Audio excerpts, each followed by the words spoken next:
Hello दोस्तों, online classes में आप सभी का स्वागत है। दोस्तों, आज इस वीडियो में हम कंप्यूटर आईसीटी वन लाइनर जो नोट्स है उनके बारे में अध्ययन करेंगे। और ये एक तरह का टेस्ट है जो वन लाइनर क्वेश्चन के द्वारा बनता है। और यह वीडियो फर्स्ट ग्रेड और थर्ड ग्रेड शिक्षक भर्ती के लिए बहुत उपयोगी होता है।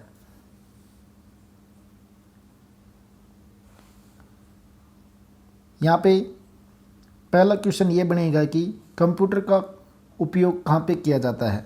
कंप्यूटर का उपयोग जो आज की दुनिया में ऐसा कोई क्षेत्र नहीं है जहाँ पे कंप्यूटर का उपयोग नहीं किया जाता। दूसरा क्वेश्चन ये बनता है दोस्तों, कंप्यूटर शब्द किससे बना हुआ है। कंप्यूटर जो शब्द होता है वो अंग्रेजी शब्द से बना होता है। अंग्रेजी के कंप्यूट शब्द से बना है जिसका अर्थ होता है यानी गणना करना।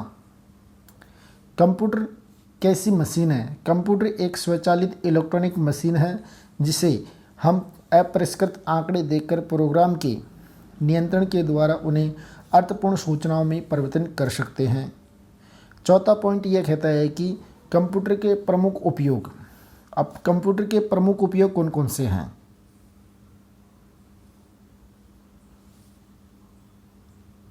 कंप्यूटर के प्रमुख उपयोग में कंप्यूटर का उपयोग हम मौसम संबंधी अनुसंधान में, मौसम का पूर्वानुमान और अंतरिक्ष संबंधी अनुसंधान और संचार व सूचनाओं का प्रसारण, ई कॉमर्स व पुस्तक प्रकाशन एवं मुद्रण में, शिक्षा में, अभियांत्रिकी, चिकित्सा और मनोरंजन व शोध कार्यों के उपयोग में भी कंप्यूटर का उपयोग किया जाता है। अब कंप्यूटर की कुछ विशेषताएं होती है, जैसे ये क्या गलती कर सकता है, क्या शुद्धता होती है, इसमें क्या क्या चीज़ है। जैसे कंप्यूटर की विशेषताओं के अंतर्गत यानी हमारा आता है, इसमें इसकी स्पीड गति के रूप में ये से ज़्यादा फास्ट होता है और इसमें कोई गलती होने का कोई चांस नहीं होता, इसलिए इसमें शुद्धता की जो विशेषताएं पाई जाती है। इसमें क्षमता, इसमें ऐसी इतनी कैपेसिटी है कि ये हर कार्य को कर सकता है। स्मरण शक्ति, कंप्यूटर में स्मरण शक्ति बहुत ज़्यादा होती है, यानी ये एक आप कोई भी भंडारण इसमें सेव कर सकते हो, ये कभी भी नहीं भूलता। उसके बाद कंप्यूटर का उपयोग यानी व्यापक उपयोग किया जाता है और कंप्यूटर एक स्वचालन यानी यह एक ऑटोमेटिक मशीन है। उसके बाद छठा क्वेश्चन यहाँ पे ये बनता है कि कंप्यूटर की कुछ सीमाएं या फिर दोष। अब कंप्यूटर में जैसे ये एक मशीन है, मशीन में कुछ दोष भी होते हैं, जैसे मशीन का यानी जो सोचने और समझने का इसमें अभाव पाया जाता है, बुद्धि का अभाव पाया जाता है। इसमें कोई बुद्धि नहीं है मानव जैसी जो सोच समझ सके। इसमें कंप्यूटर वायरसों का खतरा रहता है। सातवां पॉइंट यह कहता है कि जो हमारा जो कंप्यूटर है वो एक सूचना प्रौद्योगिकी युग में कंप्यूटर के बिना जीवन की कल्पना करना असंभव होता है। यानी जो कंप्यूटर के बिना हम हमारे जो युग है आज के युग में या सूचना प्रौद्योगिकी में, आईसीटी में, कंप्यूटर में जीवन की कल्पना करना असंभव है। आठवां पॉइंट ये कहता है कि कंप्यूटर के तंत्र के मुख्य भाग कौन कौन से हैं। कंप्यूटर तंत्र के मुख्य भाग। अब कंप्यूटर तंत्र के जो मुख्य भाग होते हैं उसमें एक सिस्टम यूनिट होता है जो हमने पिछले वीडियो में विस्तार पूर्वक अध्ययन कर चुके हैं। इनपुट यूनिट होते हैं, ये भी पिछले वीडियो में पढ़ चुके हैं। और आउटपुट यूनिट, इसके बारे में भी हमने पिछले वीडियो में अध्ययन कर चुके। ये हमारे कंप्यूटर तंत्र के जो मुख्य भाग तीन होते हैं, एक है system unit, input unit, output unit. उसके बाद आता है हमारा सेंट्रल प्रोसेसिंग यूनिट यानी सीपीयू। सीपीयू की फुल फॉर्म होती है दोस्तों सेंट्रल प्रोसेसिंग यूनिट, केंद्रीय प्रक्रिया इकाई, इसको हिंदी में ये बोलता है। और इसका कार्य यह होता है दोस्तों, यह कंप्यूटर का दिमाग होता है यानी कंप्यूटर का मस्तिष्क होता है। इसका मुख्य कार्य प्रोग्राम को क्रियान्वित करना या संचालित करना या फिर रनिंग करवाने का कार्य सेंट्रल प्रोसेसिंग यूनिट के द्वारा ही किया जाता है। उसके बाद 10वां पॉइंट ये कहता है कि एएलयू की फुल फॉर्म है दोस्तों अर्थमेटिक लॉजिक यूनिट यानी अतार्किक गणितीय तार्किक क्रियाएं। इसका मतलब यह है जो हमारी कोई भी सूचनाएं होती है, गणितीय सूचना जिसको कोडिंग में कन्वर्ट करने का कार्य करता है। 0 और 1 के रूप में बाइनरी डिजिट में कन्वर्ट करने का कार्य करता है ईएलयू के द्वारा।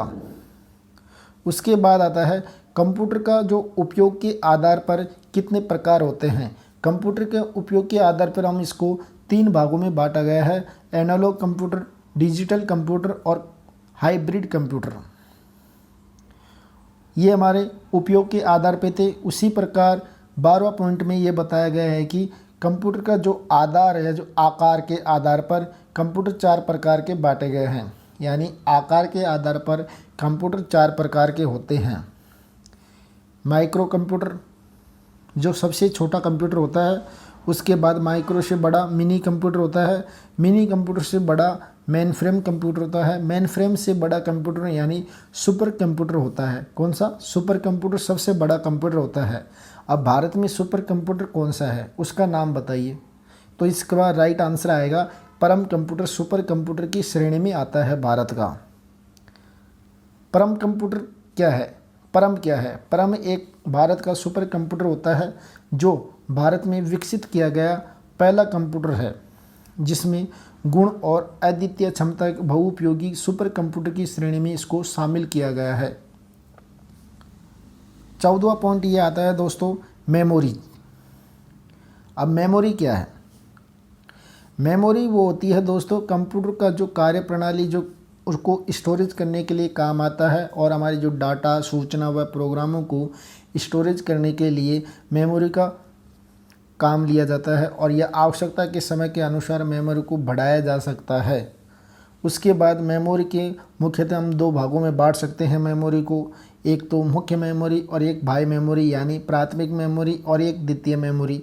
अब इन मेमोरी को भी आगे डिवाइडेशन किया गया है, यानी जो हमारी जो मुख्य मेमोरी होती है, प्राइमरी मेमोरी है, उसको हम 2 भागों में बांट सकते हैं। पहली है स्थायी मेमोरी यानी रैम मेमोरी, अस्थायी मेमोरी यानी रोम। अब रैम की स्पेलिंग यानी फुल फॉर्म होती है दोस्तों, यानी रैंडम एक्सेस मेमोरी होती है। रैम की क्या होती है? रैंडम एक्सेस मेमोरी होती है। और रोम की फुल फॉर्म होती है read only memory. Read only memory, इसमें वैलेटाइल मेमोरी होती है दोस्तों, यानी रोम होती है, और नॉन वैलेटाइल मेमोरी होती है हमारी रैम मेमोरी। सॉरी, गलत बोल दिया यहाँ पे, मैंने बता रहा हूँ यहाँ पे, यानी वोलेटाइल मेमोरी हमारी रैम होती है और नॉन वोलेटाइल मेमोरी हमारी होती है रैम होती यानी रोम होती है। 17वां पॉइंट ये कहता है दोस्तों, बिट क्या है?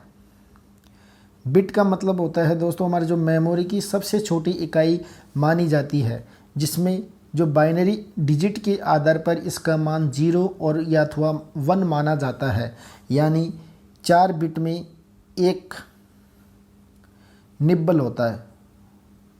तो 8 बिट में एक, यानी 8 बिट में 1 बाइट हो गया। 1024 बाइट में 1 KB हो गया, यानी किलो बाइट। 1024 किलो बाइट में 1 GB यानी 1 MB होता है, 1 मेगाबाइट होता है। 1024 मेगाबाइट में 1 गीगाबाइट होता है। 1024 गीगाबाइट में 1 टेराबाइट होता है। इस प्रकार ये हमारी मेमोरी की बढ़ती हुई इकाई के रूप में होता है। उसके बाद हमारा 18वां क्वेश्चन ये कहता है दोस्तों, बाइट क्या है? बाइट यानी 8 बिट के समूह को बाइट कहा जाता है। यह सामान्यतः एक करैक्टर या अक्षर होता है जो 1 बाइट से व्यक्त किया जाता है, जैसे 0 और 1 से। उसके बाद किसी भी अंक प्रणाली का आधार यानी रेडियस ऑफ और बेस उस प्रणाली के कुल अंकों के प्रतीकों को बताता है। जो हमारे जो रेडियस अंक होते हैं उनको किसी भी अंक जो प्रणाली होते हैं उनके अंकों को बताने के जो सिंबल होते हैं उनको बताया जाता है। उसके बाद द्विधारी प्रणाली। द्विधारी प्रणाली क्या है? द्विधारी प्रणाली में यानी 1 + 1 10 होता है। आधार व्यक्त करने के लिए सबस्क्रिप्ट इस्तेमाल किया जाता है, जैसे सबस्क्रिप्ट यानी यह एक फॉर्मूला होता है। जब आप कोई भी मान लिख रहे हो उसके नीचे लिखना चाहते हो तो उस स्क्रिप्ट का प्रयोग किया जाता है, जैसे आप यहाँ पे देख सकते हो। उसके बाद द्विधारी संख्या में जो दशमलव संख्या होती है उनको बदलने के लिए प्रत्येक बिट को उसके स्थान के बाहर यानी वेट 1, 2, 3, 4, 8 के साथ जोड़ दिया जाता है। हमारा 22वां क्वेश्चन ये कहता है दोस्तों, हार्डवेयर क्या है। हार्डवेयर वो होता है जिसको हम हमारे जो भौतिक रूप से भाग से जिन्हें देख सकते हैं, छू सकते हैं, उनको हार्डवेयर कहा जाता है। सॉफ्टवेयर वो होते हैं जिनको हम छू नहीं सकते, सामान्यतः यानी जो सिंपल भाषा में बोलते हैं छू नहीं सकते, जो कंप्यूटर के अंदर कार्य करने वाले जो प्रोग्राम होते हैं उनको सॉफ्टवेयर कहा जाता है, यानी उनको हम ओनली निर्देश दे सकते हैं।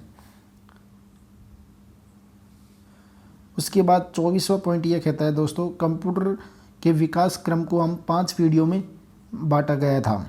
कितनी पीढ़ियों में? 5 पीढ़ियों में बांटा गया था। कंप्यूटर भाषा को मशीनी भाषा में बदलने के लिए ट्रांसलेशन सॉफ्टवेयर की आवश्यकता होती है, यानी जो हमारी जो यूजर की भाषा होती है उसको मशीनी भाषा में बदलने के लिए ट्रांसलेशन सॉफ्टवेयर की आवश्यकता होती है। कंप्यूटर भाषा को मुख्यतः 3 भागों में बांटा गया है। जो हमारे कंप्यूटर की जो भाषाएं होती हैं उनको 3 भागों में बांटा गया है। एक है निम्न स्तरीय भाषा, दूसरा है असेंबली भाषा, तीसरी है उच्च स्तरीय भाषा। उसके बाद आता है हमारा कंप्यूटर मुख्यतः 2 प्रकार के यानी सॉफ्टवेयर मुख्यतः 2 प्रकार के होते हैं, एक सिस्टम सॉफ्टवेयर और एक application software. Compiler, interpreter, assembly operating system के उदाहरण है। ये एक सॉफ्टवेयर के उदाहरण माने जाते हैं, यानी किसके यानी सॉफ्टवेयर के उदाहरण माने जाते हैं। कंपाइलर, इंटरप्रेटर, असेंबली ऑपरेटर ये सिस्टम सॉफ्टवेयर के उदाहरण माने जाते हैं। किसके? सिस्टम सॉफ्टवेयर के उदाहरण माने जाते हैं। जो तीनों ही हमारी जो यूजर भाषा को मशीनी भाषा में और मशीनी भाषा को यूजर भाषा में कन्वर्ट करने के लिए या परिवर्तन करने के लिए इनका प्रयोग किया जाता है।